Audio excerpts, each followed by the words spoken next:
사건의 팩트와 범죄 심리까지 심층 분석합니다. 사건 개장 시간이죠.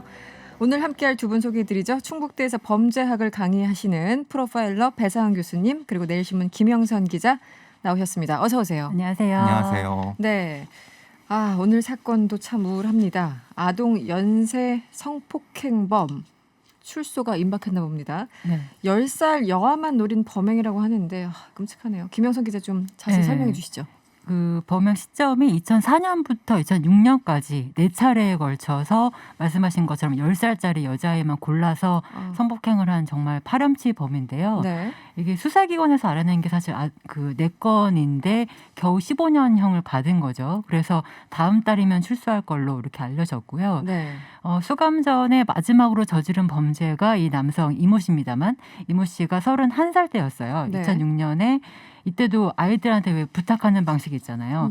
자동차 의자가 안 움직이는데 좀 도와줄래? 도와달라고. 네. 이렇게 여자아이를 유인해서 차에 태웠고요. 이후에 흉기로 위협하면서 인근 공터로 끌고 가서 성폭행을 했고요.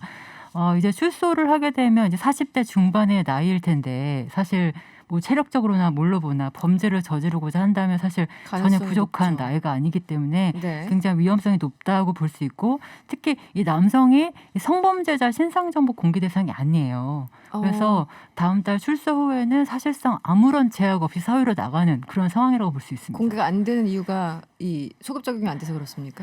이게 그 신상정보 공개 대상이 2011년 이후에는 그러니까 조두순 사건 있고 법령 막 개정되고 한 이후로는 법원에서 바로 형을 때리면서 너는 신상정보 공개 대상이야 네. 라고 얘기를 하는데 그 2010년 이전에 형이 확정된 사람들은 행정부에서 결정을 했어요.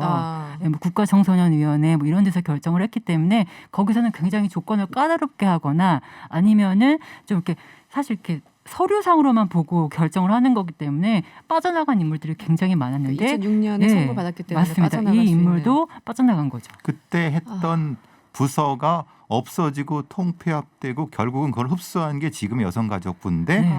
문제는 그때의 업무를 제대로 인수인계를 받지 못했기 때문에 네. 지금 이 사람이 나온다고 하니까 지금 부랴부랴 담당자가 찾고 막 그래서 뭔가 하려고 한다고 하는 게 지금 상태입니다. 정말 아무것도 안 돼 있었군요. 예, 그러니까 이 사람이 15년을 복역하는 동안 이 사람의 위험성 평가라든가 이 사람이 출소한 후에 어떤 대책 자체를 우리의 법 체계상으로는 어떻게 할 수 없는 방법이었던 거죠. 네. 그러니까 그 뒤에 법이 만들어지고 그랬는데 이 사람은 이전 법이 적용이 되기 때문에 그 빈 공간을 이 사람이 아주 교묘하게 빠져나가는 그런 상태가 되는 겁니다. 2006년에 선고를 받았기 때문에 소급 적용이 안 된다. 이게 아동 성폭행 한 건도 아니고 지금 밝혀진 것만 4건이지 않습니까? 외국 같으면 미국 같은 경우는 한 200년 징역 나오고 이러잖아요. 100년, 200년. 15년 이게 말이 됩니까? 근데 이게 2000년대부터 2010년 사이에 우리나라의 법 체계라든가 수사 사업 체계가 확 바뀌게 됩니다. 그 시기에. 예. 네네. 근데 이제 바뀌게 됐지만 이제 판례는 안 바뀐 겁니다.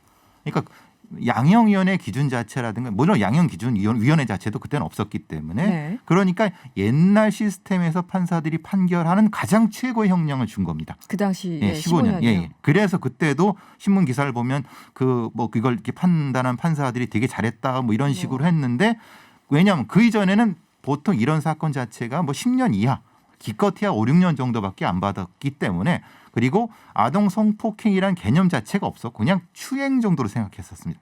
그러니까 범죄 자체에 대한 인식 자체가 아예 없었기 때문에 형량도 거의 없었다고 보시면 됩니다. 네. 예. 당시는 2006년 현재 15년은 그나마 많이 받은 게 이 정도였다. 그렇죠. 예. 그 김영선 기자가 얘기한 대로 이제 출소해도 나이가 40밖에 안 돼요. 재범 확률 어떻게 보십니까? 보통 이제 이 재범 확률을 두 가지로 판단합니다. 법무부에서 얘기하는 재범 확률과 범죄학자들이 하는 재범 확률이 다릅니다. 네.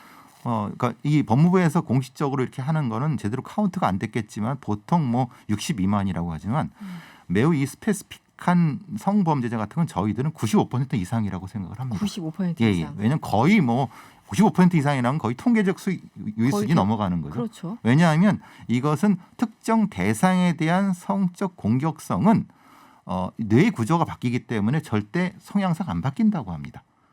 이게 뭐 아무리 그 안에서 10년, 15년 지났어도 네. 왜냐하면 그것은 이미 어떤 보상 구조가 바뀌어 있기 때문에 그것을 다시 돌리기는 어려운 상태이기 때문에 미국에서도 이런 범죄자들을 교정 교화하려고 수십 년 동안 고생을 했지만 결론은 포기 아니면 오랫동안 가두는 거. 그래서 이제 형량이 높아진 거예요. 아예 격리시키는 방법밖에는 어떻게 보면은 그래서 미국에서 형량이 100년, 200년 나오는 것이 바로 그게 종신형에 가름하는 정도로 나오게 된 그 결과가 그겁니다. 여기 그러니까 이것저것 뭐 그게 뭐 화학요법이든 뭐든 치료 내지 교육 내지 이것저것 다 해봤지만 근본적으로 안 바뀌더라 이런 사람들은. 예. 지금 10살 여자아이만 이게 어떻게 또 이렇게 딱 고를 수 있는 건지도 잘 모르겠습니다만 10살 여자아이만 지금 발견된 것만 4건. 이 특정 나이 뭐 성별이야 그렇다 치고요. 특정 나이에 집착하는 거는 어떤 건가요? 어떤 심리인가요? 근데 가장 근본적인 거는 뭐 페도필리아라고 성기호증인데 그 성기호증 중에서도 특정한 연령대의 공격성이 집중되는 경우가 본인이 가지고 있는 네. 공격성이 축적되어 있는 바라고 보여지는 거고요. 이런 경우는 뭐 특정 색깔, 특정 나이 아니면 특정 뭐 옷차림 이런 것에 각성된 상태에서 공격성이 높아지는 경우는 미국에서는 흔한 예입니다. 네. 그러니까 특정 나이대가 있다고 해서 뭐 특별한 건 아닙니다. 네. 특정 옷차림은 뭐 어떤 색깔 뭐 이런 건가요? 예, 그렇죠. 그 범죄자가 그 공격성을 가졌을 때의 네. 초기 조건이겠죠. 이게 지금 신생공개가 안 된다고 김영선 기자가 네. 얘기를 했는데 이건 방법이 없는 겁니까? 지금 법으로는? 교수님도 잠깐 말씀을 해주셨지만 지금 여가부가 지금 법률 뭐, 검토를 하고 있는 상황이라고 해요. 왜냐하면 2006년 당시에 네. 신상정보 공개 기준에 대해서 신상정보 공개 기준에 따라서 재심의를 해야 하는 그런 상황이거든요. 네. 근데 그 당시의 기준으로 재심의를 하는 게 이게 법률적으로 맞냐라는 부분에 대해서 지금 법률 검토를 하고 있는 상황이라고 하는데 만약에도 그게 안 된다고 하면 사실은 보호감호제 이야기가 다시 나올 수밖에 없는 거죠. 어떻게 보면. 보수용제. 보수용제. 네네. 근데 이 사람은 소급이 안 되겠죠. 소급이 안 돼요. 그러게요. 여전히 예, 소급이 안 그래서 된다. 경찰 단계에서 우범자 코드를 써야 되는데 우범자 코드는 대면 관리가 안 되기 때문에 네. 또 문제가 되는 겁니다. 그런데요, 그 김영선 기자, 수도권 성범죄자 대부분이 학교 근처 뭐 인근에 산다 이런 통계가 있다고 하는데 맞습니까? 네, 최근에 그 한국일보가 아동 성범죄자 관련해서 자체적으로 통계를 냈는데 네. 이 신상정보 공개 명령을 받은 이 성범죄자 중에 수도권에 거주하고 있는 1,622명의 주거지를 분석해 본 거예요. 꽤 많이 분석을 했네요. 네, 네. 그랬더니 86%.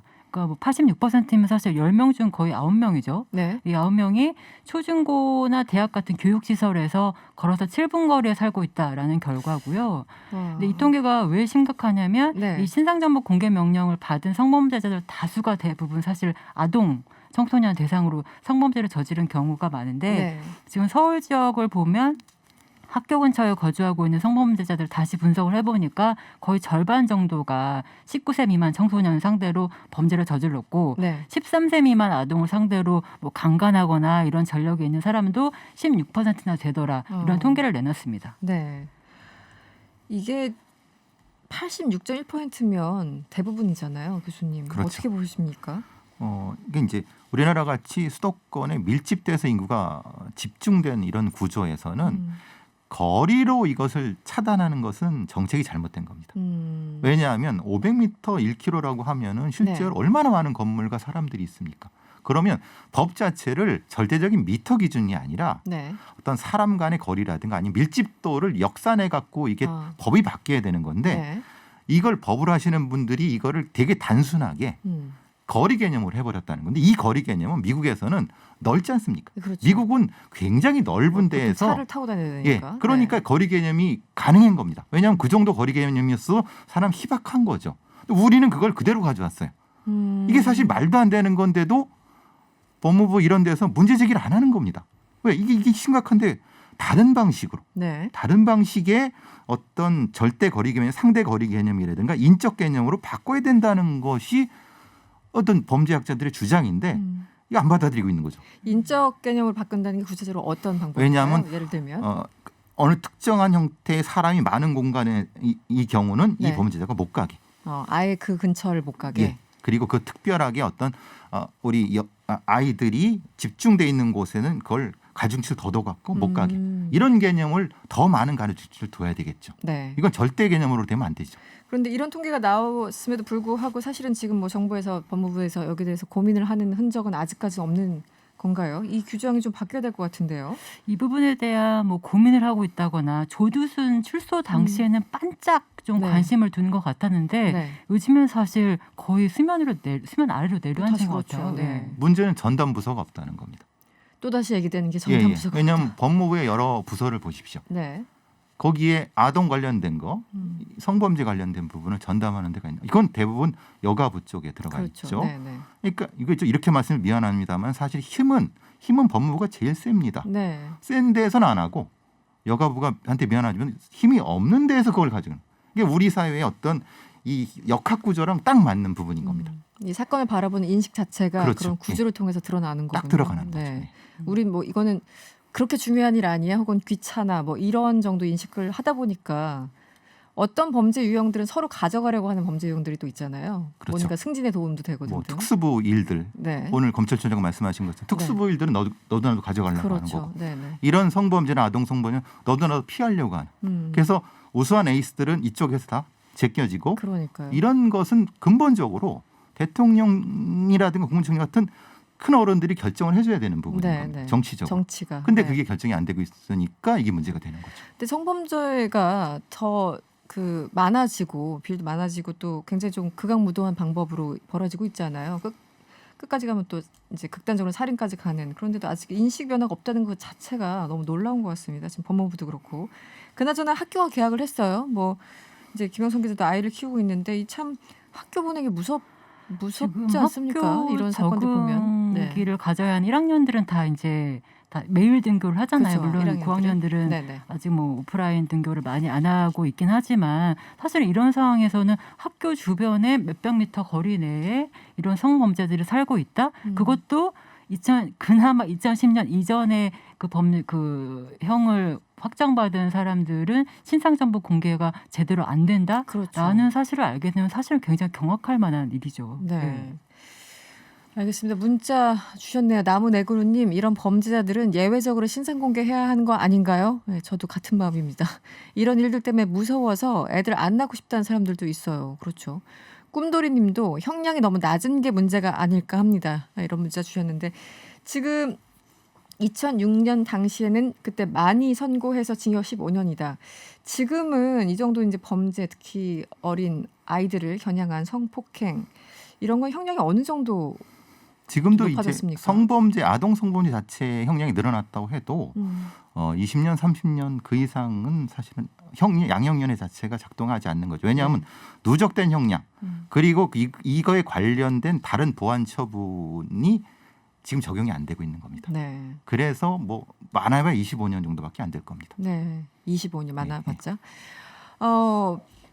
문자 주셨어요. ABCD 12번님 평생 못 나오게 해야 하는데 고등학생 때 납치될 뻔했었는데 그 후로 혼자 못 다녔던 기억이 있습니다. 평생 트라우마로 남아요. 어린 아이들이 그런 일을 당하지 않도록 세상이 변해야죠. 이런 사건이 있었군요. 네, 그렇습니다. 네, 오늘 뭐 여러 가지 사건들을 짚어봤는데요. 마무리를 해야 될 시간인데 정말 마무리를 해야 될 시간이 왔습니다.